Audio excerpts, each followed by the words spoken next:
অৱশেষত বহু জল্পনা কল্পনা আৰু বহু প্ৰচাৰৰ অন্তত আজি অনুষ্ঠিত হ'ল 2024 লোকসভা নিৰ্বাচনৰ প্ৰথম পৰ্যায়ৰ ভোট গ্ৰহণ প্ৰক্ৰিয়া। ৰাজ্যিক বিজেপিৰ কাৰ্যালয়ত উপস্থিত আছো। বাজপেয়ী ভৱনত দেৱজিৎ মহন্ত ডাঙৰীয়া আছে। আপোনাৰ ওচৰলৈ আহিছো যিহেতু এবাৰ ভোট বৃদ্ধিৰ 10% ভোট বৃদ্ধিৰ কথা আপোনালোকে উত্থাপন কৰিছে। লগতে যি উজনিৰ আজি 5টা যি সিট আছে 5খন আসনত আপোনালোকে নিৰংকুশভাৱে লাভ কৰিব বুলিও আপোনালোকে কৈছে। তেনে ক্ষেত্ৰত আজি কি দেখিলে? প্ৰথম কথা 10% যিটো আমি বৃদ্ধিৰ কথা কৈছোঁ, এই বৃদ্ধিৰ প্ৰথম আৰু প্ৰধান আধাৰটোৱে হৈছে আমাৰ উন্নয়ন।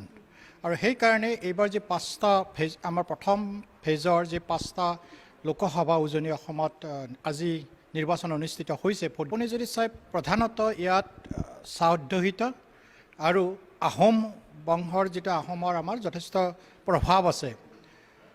2014 চনৰ আগত সেই চাহ অধ্যুষিত অঞ্চলৰ পৰাই MLA কওক, MP কওক, মন্ত্ৰীয়ে কওক, তেখেতসকলে ভোট লৈছিল। কিন্তু তেখেতসকলৰ কল্যাণৰ কাৰণে, উন্নয়নৰ কাৰণে একো কৰা নাছিল।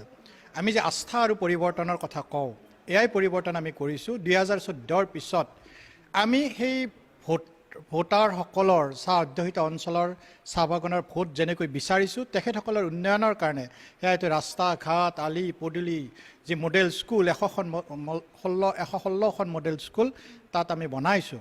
গতিকে আগতে ধাৰণাটো এনেকুৱা আছিল চাহ অধ্যুষিত অঞ্চলৰ প্ৰতি বাগানৰ অন্তৰ্ভুক্ত, গতিকে বাগানৰ কৰ্তৃপক্ষই বনাব। কিন্তু আমি যেনেকৈ সৰ্বব্যাপী, সৰ্বধৰ্মী, সৰ্বস্পৰ্শী কথা কওঁ, ঠিক তেনেকৈ এই চাহ বাগান অধ্যুষিত অঞ্চলৰো সৰ্বাংগীন উন্নয়নৰ কাৰণে আমি কাম কৰিছোঁ।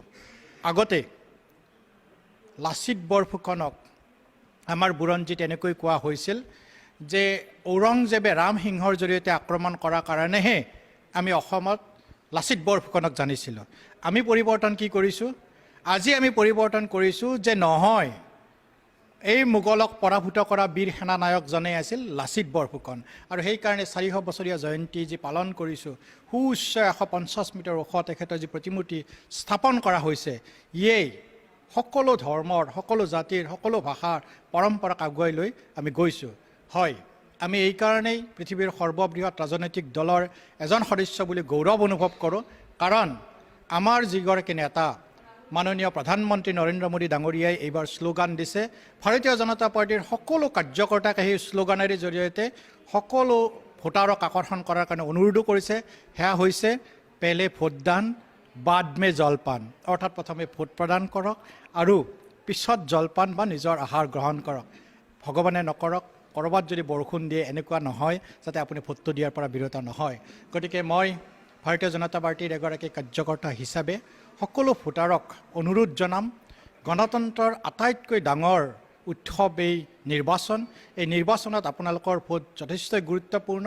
ভোট এই কাৰণেই দিয়ক যাতে এখন সুন্দৰ ভৱিষ্যত, আমাৰ যি সপোন বিশ্বগুৰু কৰা ভাৰতক, এই সপোন আমি সাৰ্থক কৰিব পাৰোঁ। নিশ্চয়কৈ ধন্যবাদ ডাঙৰীয়া।